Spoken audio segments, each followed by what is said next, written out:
And for more, welcome in CBS Sports golf analyst Doug Bell. Doug, Rickie Fowler had a long birdie on 7, a bomb on 13, looked steady throughout the round, but then a short par putt went begging on 18, settled for bogey. What's your reaction to that putt and how his round ended? Well, disappointing, obviously, but the greens are getting fast. There's a lot of lightning in those greens, so that's going to happen more in the final round. But all in all, I heard you mention the long hair for Rickie. Maybe he can grow the long hair and a beard tonight because he's playing like he did a long time ago, and I hope he wears orange tomorrow. This is a throwback Rickie Fowler. This is the best I've seen him play since he won the Players' Championship, since he won the last time on the PGA Tour, 2019, the Waste Management Phoenix Open. I mean, this is crazy. He's been good this year, but not this good. From tee to green, spectacular. The putter, that last putt notwithstanding, has been spot on. He's been ramming him in the hole. Rickie has an opportunity, Hakeem, to do something special, complete a remarkable comeback if he can get it done tomorrow. He reminds me a lot of a modern-day Arnold Palmer. He still moves the needle. The crowd loves him. And Hakeem, tomorrow, Rickie's Army will be out in full force trying to urge him to victory at the LA Country Club. Exciting stuff because this kid is extremely popular. Doug, you know that the margin for error is razor sharp, and he is dealing with all this pressure and perhaps playing free, though, right? Because here's a guy that almost lost his tour card a season ago and now in contention to win his first major. But when you look at that putt, and you and I play the game, and sometimes you'll go over your round, and you go over your round, and you go over your round, how is he able to flush that on this night and say, I got to get rid of that because I've got 18 holes on Sunday and a chance to win? How is he able to separate that, you think?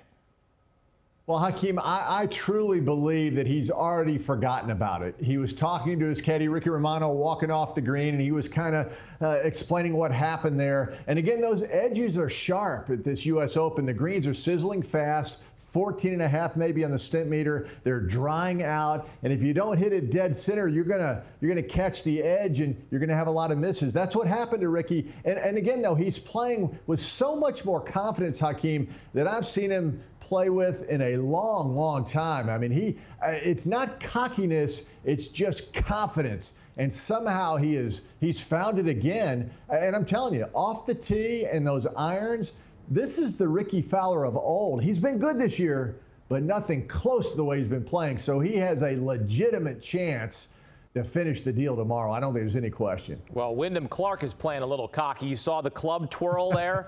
He was bogey-free through 10, but then carded back-to-back bogeys on 11 and 12. Bounced back with a birdie on 13, a critical moment there. Took a drop on 17, was able to save for bogey, and then the birdie on 18. The round could have gotten away from him, Doug. How critical were those moments for Wyndham Clark here at the end of his round? Gigantic. The bogey save was remarkable. He took the drop, and I thought it was right on that slope. I said, oh, my gosh. And then the shot up to the hole, leaving it about 6 feet. I said, that looks like a double bogey ready to fall, right? But somehow he hits that putt, then the best approach shot at 18 all day, and somehow records a birdie at one of the toughest holes at LA Country Club. Listen, he's not a household name. He will be if he gets the U.S. Open tomorrow to go along with that win at the Wells Fargo Championship. And here's the deal. If he secures the win tomorrow, he is suddenly the leading candidate for PGA Tour Player of the Year, past Jon Rahm, past Scottie Scheffler. Wyndham Clark is on the verge of superstar status. And talk about pressure. I hope he's not thinking about all that because there's going to be a lot of pressure on him tomorrow in the final round. Well, feeling pretty good. He ends his round with a birdie, so I'm sure he's feeling real good, and I'm sure he'll get a real nice night's sleep. We'll see, though. I mean, this is a major championship. Right. This is not the Wells Fargo Championship, with all due respect. This is a major. This is the 123rd U.S. Open. Won his first PGA Tour event this year, as we talked about. Now Rory is chasing his first major since 2014, right there, one shot back of the lead. What stood out to you about his third round? 3 rounds in the 60s. That's solid for Rory McIlroy. And here we go again, Hakeem. He's had a chance the last 5 years to win a U.S. Open. He's been right there. First page of the leaderboard, 4 shots back, and each of those U.S. Opens couldn't get the job done. But right now, I think what we're seeing is a Rory McIlroy who's swinging at it better now going back to the FedEx Cup last year. It's been a long drought as far as ball striking for Rory McIlroy. This conservative approach with 3 woods and irons off the tee is really working. And what I like about Rory when they interview him, and today if you were watching, he's frustrated because he feels he's not getting everything out of these rounds. And that tells me he really likes the way he's hitting it. So just a few more putts fall for Rory McIlroy. He's going to break that 9-year drought. And I think he likes playing in the penultimate group instead of the last group. He's a chaser. And I think most guys like to chase. And Rory will have, again, a golden opportunity to break a long drought on Sunday. Yeah, to be prepared with world number 1 Scottie Scheffler looking to win his first U.S. Open and second career major after winning last year's Masters. Overall, Scottie had an up and down day, but a fantastic finish, an eagle birdie finish to get him to 7 under. What'd you see from Scottie on Saturday? Well, that shot of 17 was amazing, right? Whenever you go 2 and 3 on the scorecard at 17 and 18 at LA Country Club, you go Michael Jordan at 23. That is amazing at that golf course on those particular golf holes. What I saw that really was good for Scottie Scheffler, the putter, finally started waking up. We've talked about the serious drought he's been in with the putter. Ball striking, number 1 on the PGA Tour. Putting coming in 148th. But today, some of those putts started to fall, including the one at 18. And I think Scottie Scheffler, I think he's starting to feel it. I mean, he's number 1 for a reason, right? Number 1 in the world. And he knows if the putter stays hot tomorrow, he could get his second major championship. That's all it is for Scottie Scheffler. Ball striking will not go away. It hasn't gone away all year. If the putter remains hot or even gets a little hotter, Scheffler will win the U.S. Open. Get this, at the time of the Eagle, Scottie Scheffler was 7 back of Rickie Fowler. He's now heading into the final round 3 back of the lead. That's how quickly things can change. So going into the final round, Doug, of the U.S. Open, who's your pick to win our national championship of golf?